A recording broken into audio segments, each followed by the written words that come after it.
E aí, pessoal, tudo bom? Aqui quem fala é o professor Luiz Fernando, da Escola de Química do FRJ, e essa daqui é uma aula de EQS 718, Fenômenos de Transporte Avançado.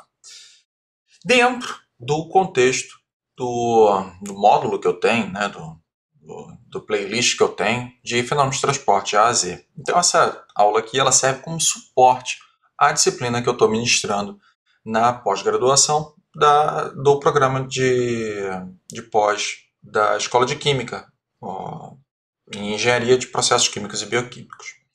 Bem, a gente estava conversando sobre equações constitutivas, já conversamos sobre equação constitutiva para mecânica dos fluidos, para quantidade de movimento.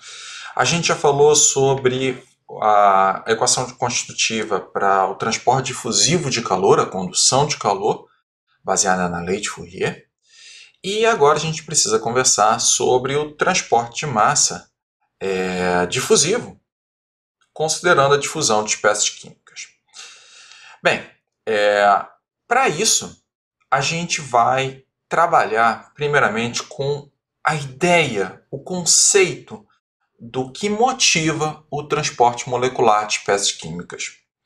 Bem, para isso, eu vou resgatar alguns conceitos da segunda lei da termodinâmica, que diz o seguinte, que os sistemas, qualquer sistema físico, tende a um equilíbrio ao longo do tempo. Então, se você aplica um limite da avaliação desse sistema físico com o tempo tendendo ao infinito, a ideia é que no final o equilíbrio será atingido.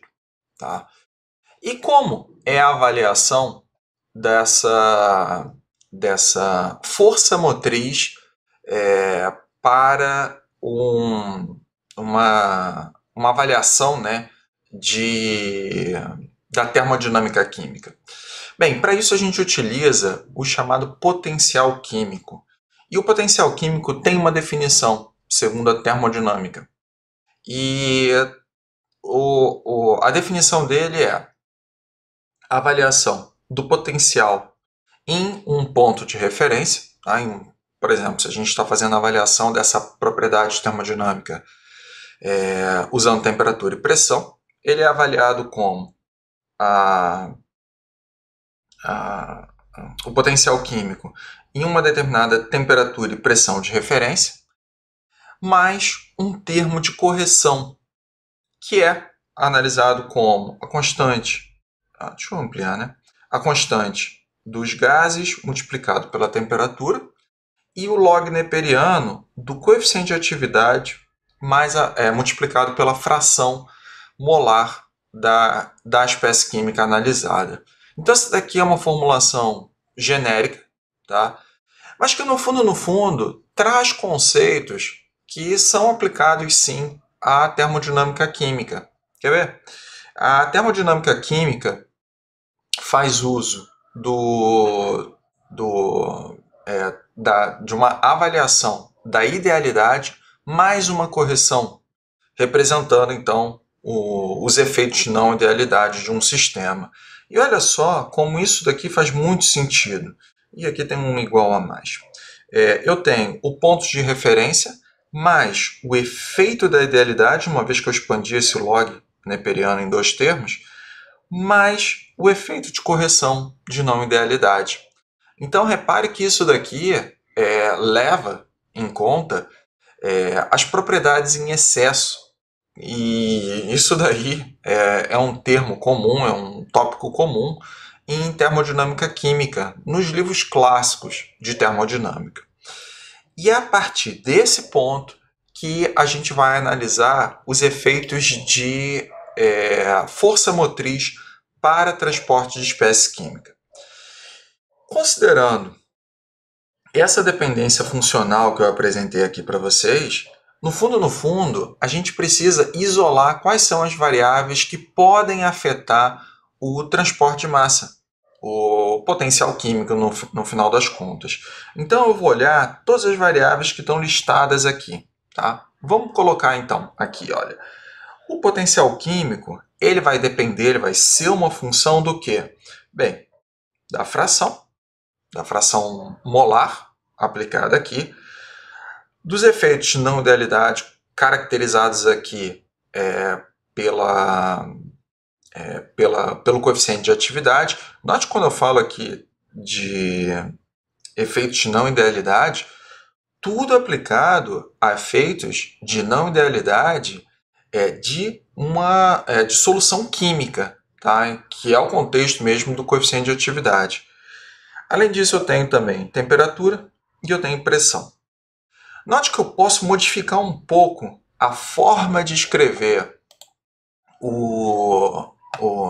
a fração molar, porque eu sei que, deixa eu anotar aqui, fração molar, no fundo, eu posso representar como concentração da espécie química dividido pela concentração total da mistura.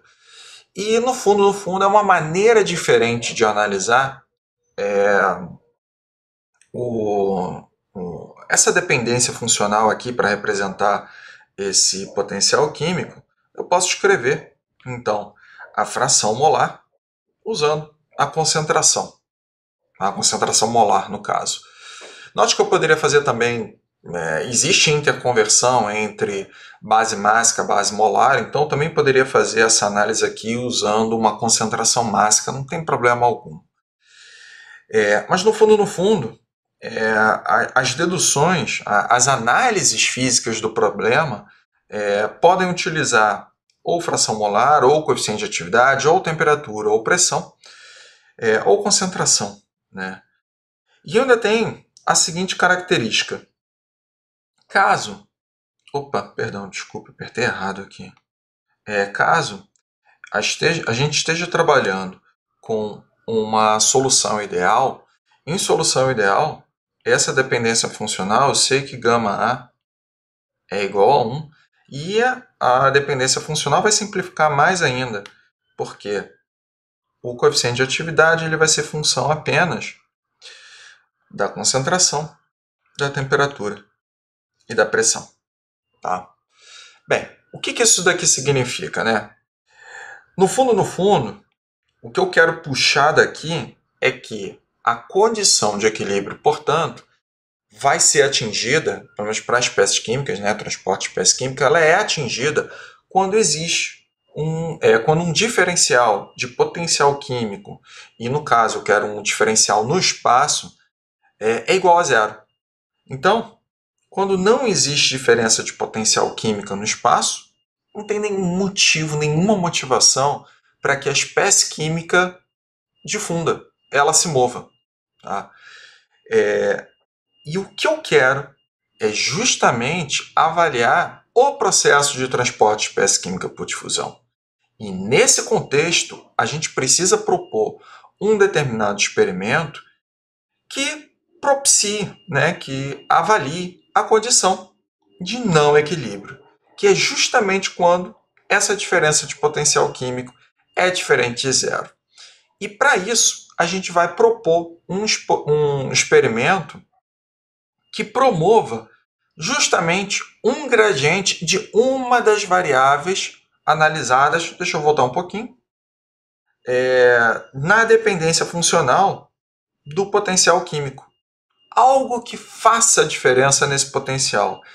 E para análise do problema, para a análise que eu quero, para avaliação do transporte difusivo, eu vou escolher a concentração como a variável analisada. Então, a gente vai montar aqui um experimento que promova o gradiente de concentração de uma determinada espécie química A em um duto todo preenchido com uma outra espécie química B. Tá? Repare que nesse contexto a gente vai simplificar a vida aqui considerando uma solução ideal e, portanto, o coeficiente de atividade ele é igual a 1. E eu vou considerar também, vou isolar os efeitos de pressão e temperatura sobre o potencial químico. Então, também vou considerar que temperatura e pressão são constantes. Nesse contexto, o potencial químico ele vai ser uma função apenas da concentração. Beleza? Então, repare o seguinte. Deixa eu colocar bem destacada aqui a ideia do experimento. A gente vai seguir uma ideia muito, mas muito parecida com o que nós vimos para a lei de Fourier para transporte de calor por difusão, ou condução de calor. Então, imagine que existe dentro de um duto parado, não tem escoamento, uma determinada espécie química B. Então, existe um duto preenchido com essa espécie química B. E aí eu vou fazer o seguinte, no início do duto, em x igual a zero, mostrando para você, ressaltando para você que eu tenho um eixo de análise aqui, eu vou pegar e vou colocar uma determinada concentração de espécie química. Então vou aumentar a quantidade de espécie química A da espécie A no início do duto. Repare que no final do duto, nessa região, a concentração é zero. E, portanto, eu posso dizer que, desse ponto inicial até o fim do duto, existe sim um gradiente de concentração. Tá? Posso olhar de uma maneira um pouquinho diferente, tá? E dizer, de uma forma geral, que existe uma concentração maior no início do duto e uma concentração menor, que nesse caso aqui é zero, no final do duto. Isso propiciando um gradiente de concentração e afeta, portanto, o equilíbrio. Então, esse caso aqui não existe o equilíbrio de potencial químico e, portanto, vai existir sim um transporte de massa para que, no final das contas, as espécies químicas possam atingir o equilíbrio no sistema. Então, já estou esperando que vai existir um fluxo da espécie química, tá? No eixo X. E qual vai ser a representação disso? Bem, note que para essa situação eu posso avaliar também, e note que eu posso fazer uma avaliação mássica ou uma avaliação molar. Por isso que eu deixei destacado aqui para não esquecer, tá, que esse experimento ele pode ser tanto por concentração mássica, mas eu vou fazer uma análise usando a concentração molar. Tá? Deixa eu ver aqui. Ah, não, era justamente isso. A minha dedução a partir de agora, ela vai ser toda em base mássica, tá? Mas que eu poderia fazer molar. Então, note que é só para manter aqui uma consistência no que eu tenho nas minhas notas de aula mesmo. Eu vou fazer toda a avaliação com base mássica, mas poderia ser avaliado também com base molar, tanto faz. E aí qual vai ser o resultado disso? Bem, a gente faz a avaliação experimental e a avaliação experimental vai me trazer um comportamento. E esse comportamento deu isso daqui. Professor, por que deu isso? Porque a física me trouxe esse comportamento. Então, a gente vai avaliar aqui, eu vou botar em vermelho, o comportamento da concentração ao longo do eixo X, que vai me dar algo parecido com isso. Tá? Bem, o que isso daqui significa? Que em um determinado ponto eu tenho de análise, então vou pegar e vou colocar dois pontos analisados aqui. Então, digamos que eu tenho esse ponto em x e depois eu vou avaliar um ponto infinitesimal. Então, note que eu estou ampliando aqui o efeito infinitesimal em x mais dx. E o que a gente está percebendo? Que existe uma queda na concentração. Então, se eu avalio esse ponto aqui, eu tenho ρA. Nesse ponto aqui, eu tenho ρA menos um diferencial, uma queda, né, de ρA.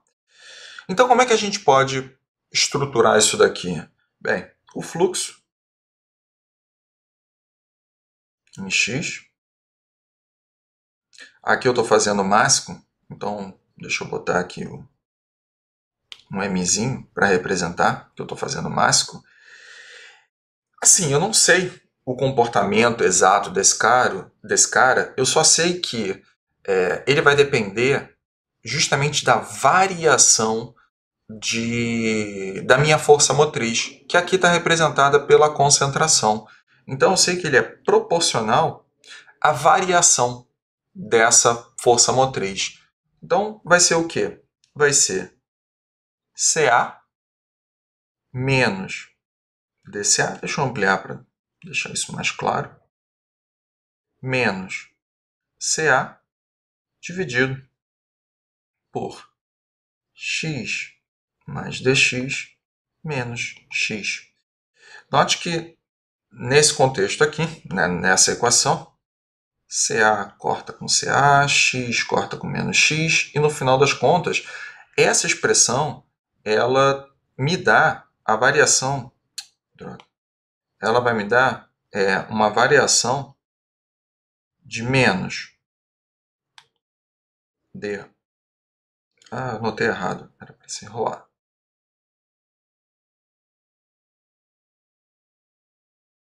Rolar. Eita. Os meus dedos estão mal aqui. Dx. Então, nesse contexto aqui, a análise toda me diz que o fluxo difusivo vai ser dependência da derivada da concentração, aqui no caso em base mássica, em relação ao espaço. Então, essa daqui é a minha equação de trabalho. Só que a gente já viu lá em transferência de calor que não tem como. Tá? É o mesmo princípio do que acontece com a lei de Fourier. Não tem como trabalhar com uma equação proporcional. Então a gente precisa transformar essa proporcionalidade em uma igualdade.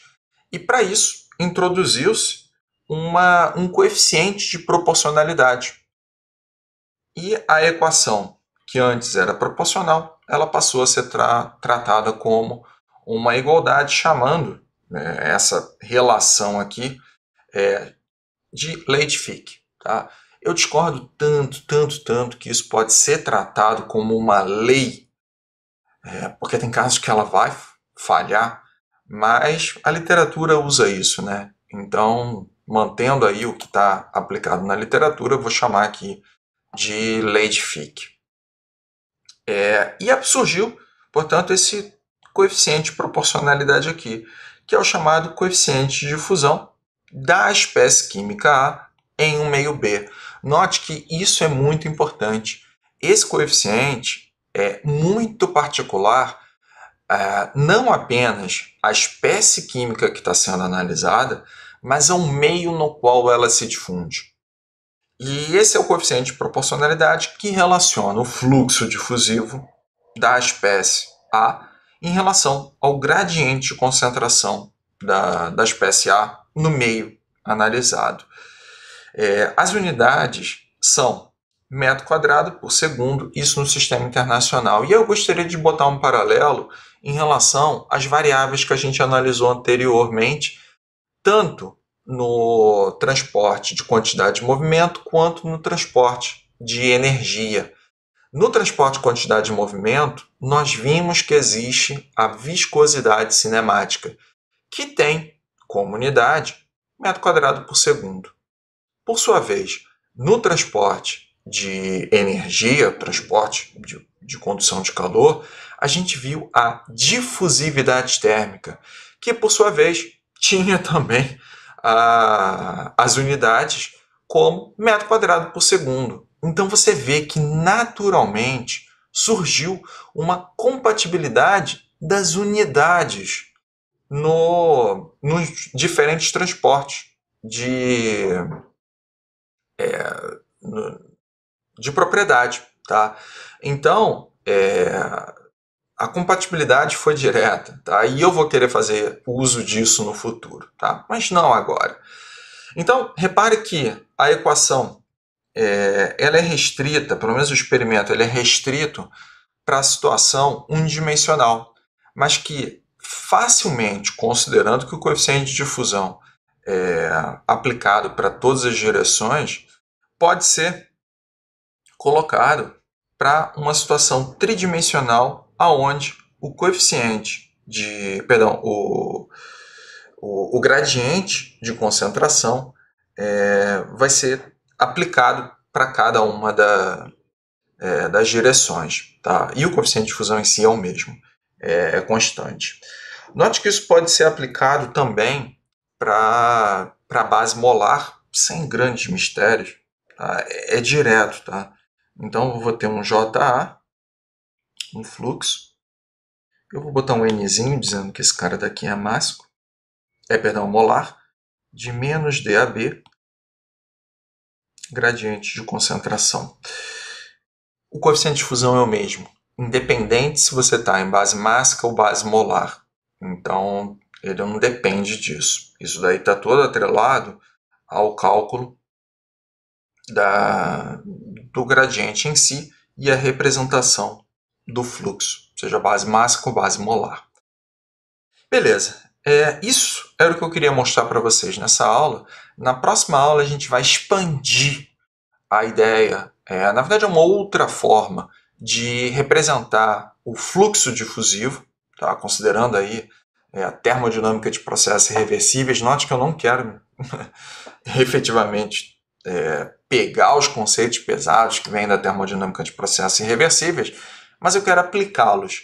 E além disso, eu quero também mostrar para vocês outros efeitos que podem causar transporte no difusivo. O que significa isso? Repare que aqui a gente está numa situação de uma análise experimental muito, mas muito simplificada. A gente considerou solução ideal, a gente desprezou qualquer efeito de variação de temperatura e pressão. Mas isso é verdade? A gente pode aplicar em todas as situações? E é isso que eu preciso conversar com vocês, mas isso vai ficar na próxima aula, tá bom? Vejo vocês lá. Até mais.